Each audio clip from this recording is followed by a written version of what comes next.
Social media पर आपके पास आते हैं सुबह 8 बजे, रात 8 बजे आपके पास सादर जय जिनेंद्र के साथ। भाद्रपद महीना, शुक्ल का पक्ष और चतुर्थी है। बस एक दिन का इंतजार, सादर जयत आज की शुरुआत। देख रहे हैं आप, ये एक आदमी बगैर खाए पिए यानी जल की एक बूंद भी ना ले कितने दिन जिंदा रह सकता है।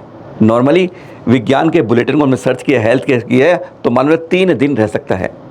लेकिन कुछ और उसकी व्यवस्थाएं हैं, वातावरण के ऊपर है, वह 8 से 10 दिन मैक्सिमम रह सकता है।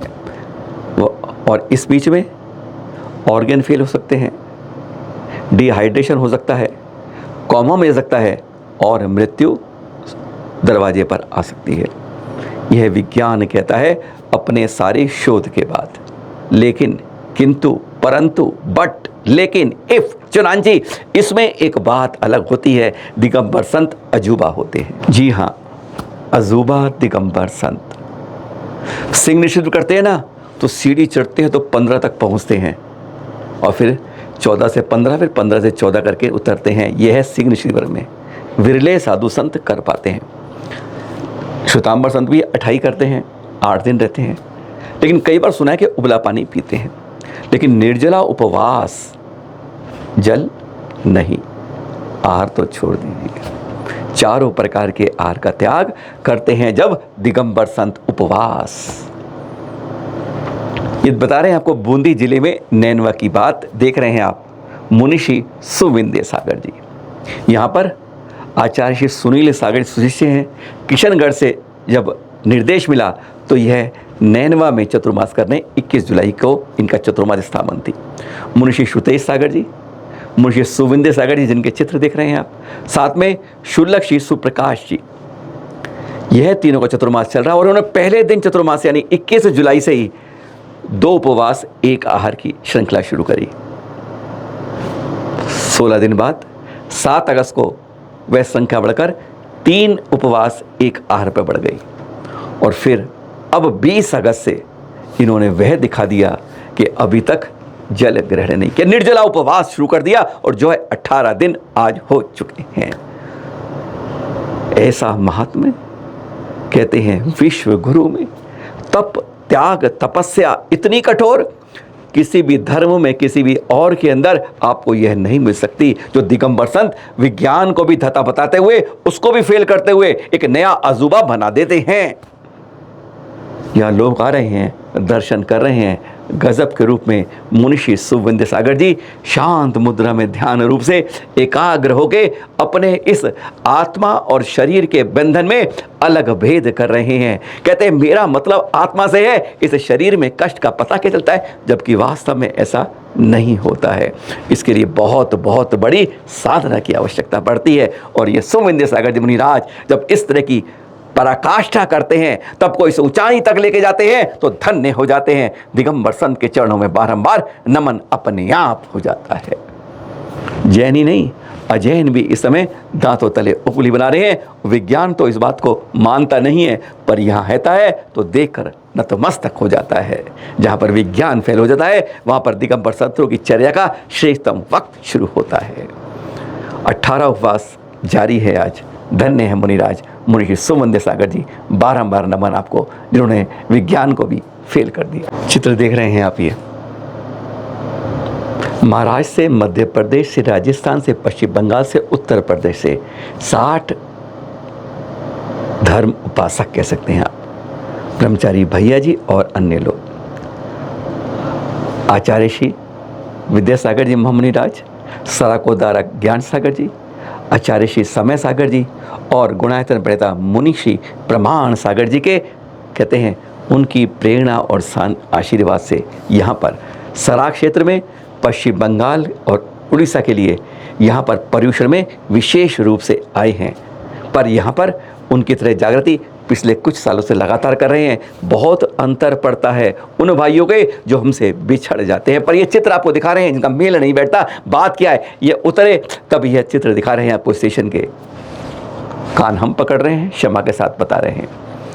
हम कोई अच्छी बात करने जा रहे हैं तो यह गलत शुरुआत क्यों कर रहे हैं, यह हर को मालूम है कि रेल पटरी को विशेषकर स्टेशन से पार करना, इस तरह से पार करना खतरनाक है, कानूनन अपराध है। और हम यह अपराध के साथ एक नई शुरुआत करते हैं, एक नए रास्ते पर। हमेशा जब करें तो इस धार्मिक शिक्षा से पहले यह जो हमारी सार्थक शिक्षा है, जो ज़रूरत है जीवन का, जो अंग है, उसे नहीं भूलना चाहिए।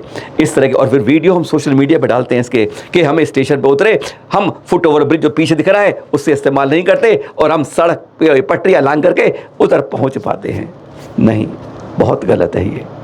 हम धर्म प्रभावना करने जाएं पर इस तरह की बातों को कभी इस तरह का उल्लंघन ना करें और इस तरह के काम कभी नहीं करें। जीवन के साथ एक खिलवाड़ है जो हम जानते नहीं हैं कि चंद मिनट में क्या हो जाता है। ऐसे रोज़ के रोज़ किस्से अखबारों में, समाचारों में आते हैं और साथ में जानकारी सोशल मीडिया मिलती है तो वो हमारे पास, किसी के पास नहीं, पूरी दुनिया पे पहुंचती है, गलत आदमियों तक पहुंचती है। 11 किलो सोने वाले महावीर स्वामी का पारणा का ये चित्र दिखा रहा है, ये बताया जा रहा है। क्या 11 किलो सोने का है? कुछ हमें सूत्रों ने हमें इसकी जानकारी दी कि यह चांदी का है, ऊपर सोने की परत है। लेकिन हम इस तरह की बात अगर है भी तो भी हमें गलत दुनिया में पहुंचा देते हैं और फिर नज़रें उनकी टिक जाती हैं जहां से हम कुछ अपनी उससे बचा नहीं पाते हैं। आज मंदिरों में हमारी प्रतिमाओं की चोरी, अरे अष्ट धातु के सोना समझ के ले जाते हैं और फिर हम अपने मन को, जहाँ श्रद्धा की बात होती है, मन महसूस कर रह जाते हैं। क्या इस तरह की बातों को हम सोशल मीडिया से कहीं हम रोक नहीं सकते हैं? चिंतन इस बात पे करना है। आज जानकारी इसलिए आपको दी है। हरियाणा और जम्मू कश्मीर में चुनाव होने वाले हैं विधानसभा के, मालूम है ना। राजनीतिक पार्टियां एक बार फिर चुनावी दंगल के लिए तैयार हैं। हरियाणा में अभी कुछ कल परसों के अंदर यह कुछ एक बड़ी पार्टी की सूचनाएं हुई।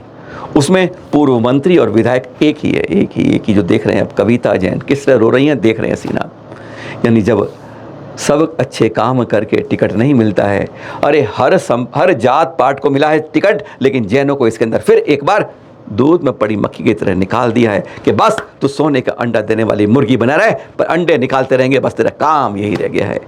आज राजनीति में जिस तरह से जैनों से व्यवहार किया जा रहा है कुछ पार्टियों द्वारा, वह बस शोचनीय, चिंतनीय है कि कहाँ जा रहा है हमारा समाज। इस विषय के अंदर, इस साइड की तरफ हम कुछ नहीं कर रहे हैं। और ये कविता जी कह रही हैं कि हम कल इस बारे में कुछ सोचेंगे। 8 सितंबर को इन्होंने फिर बुलाया अपनी लोगों को।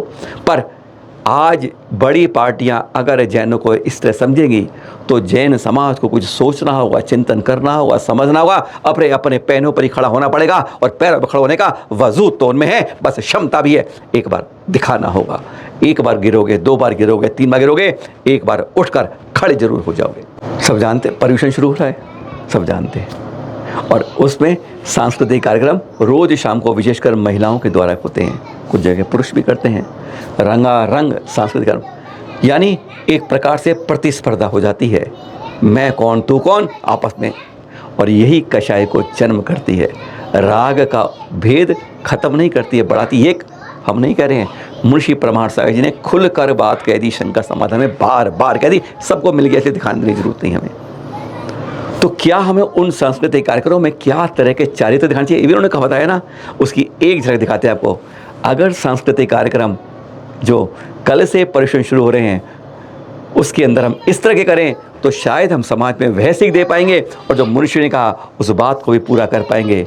हम कषायों को उत्पन्न न करें, अपने चारित्र को। जब ये देखिएगा, 7 साल की बच्ची जलगांव से है, महाराष्ट्र के, जो बता रही है, एक चारित्र बता रही है 1 मिनट के अंदर सीता का। और इस तरह की बातें अगर इस तरह के छोटे छोटे हम संस्कार डालते हैं, प्रतिस्पर्धा का ही नहीं, कंपटीशन का ही नहीं। चलिए पर्यूषण की शुरुआत से पहले ही एक झलक दिखाते हैं और पर्यूषण के लिए अपने को तैयार करते हैं। सुनिए जरा। मैं सती सीता तन मन से पवित्र हूँ।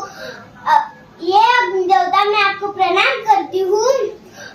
मेरे अंतराय कर्मों की वजह से मुझे ये अग्नि परीक्षा देनी पड़ रही है। अगर मैं पवित्र ना हूँ तो मुझे इस अग्नि में भस्मसात कर देना। अगर मैं पवित्र हूँ तो तुम शीतल बन जाना। नमो हरिहंतानाम, नमो सीधानाम, नमो नमो उवझानाम, नमो लवसाहुनाम। मैं पवित्र तो हूँ, पर मैं स्त्री पैराय को छेदने के लिए